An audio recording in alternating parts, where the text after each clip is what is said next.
Artists, our next step is to turn our overhead transparency into a tissue paper mosaic. So the very first thing that we need to do is extremely important. We need to figure out which side of the overhead transparency we drew on, because we do not want to put glue on that side. So I'm going to test with a dry erase marker and a tissue.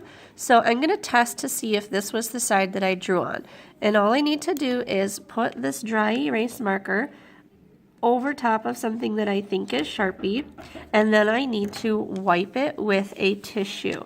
And if it comes off, then that is the side that I used with the Sharpie marker. So I know that I do not want glue on this side. So I'm going to go ahead and rewrite what I had erased, and I'm going to flip it over so that I know that the glue is going to be on the back.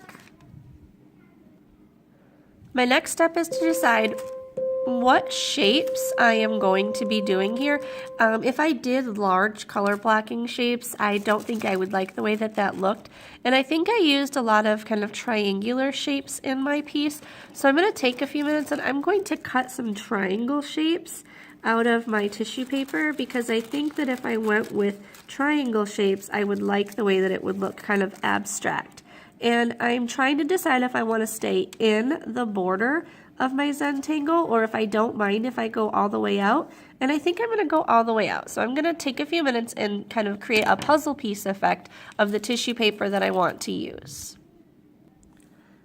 Right now I think I'm pretty happy with the way that this is laid out. I think I have pretty much covered all of the parts of my overhead transparency, and I can always go back and add more tissue paper if I need to.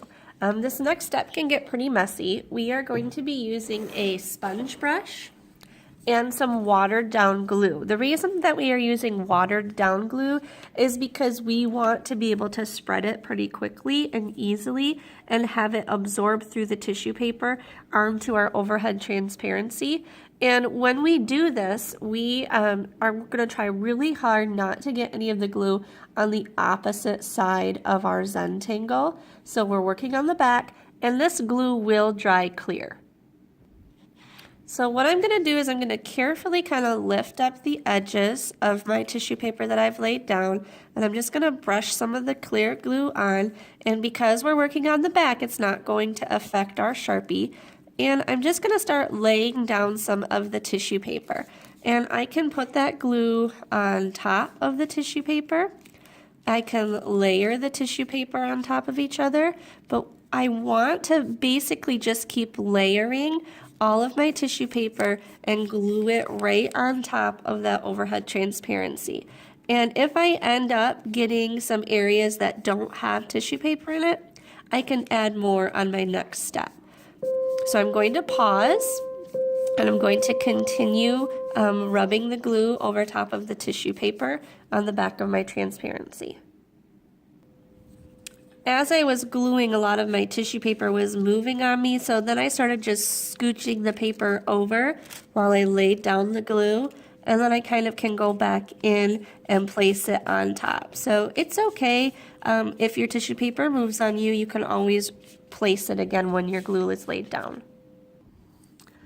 When you finish, you will notice that some of your tissue paper might have went beyond the border of the overhead transparency, and that is okay.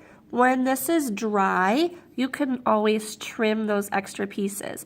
But what I want you to pay attention to is how those tissue paper colors blended together when they were overlapped.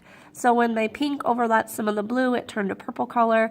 When the purple overlapped the blue, it changed color. So really plan what colors you're going to use and really think about what colors will be created if they are mixed or overlapped. Now this is going to be very sticky and wet until it's dry. So when you put this on the drying rack, you want to make sure that you are putting it so that the transparency side that you did not glue is facing down, so the gluey side is up.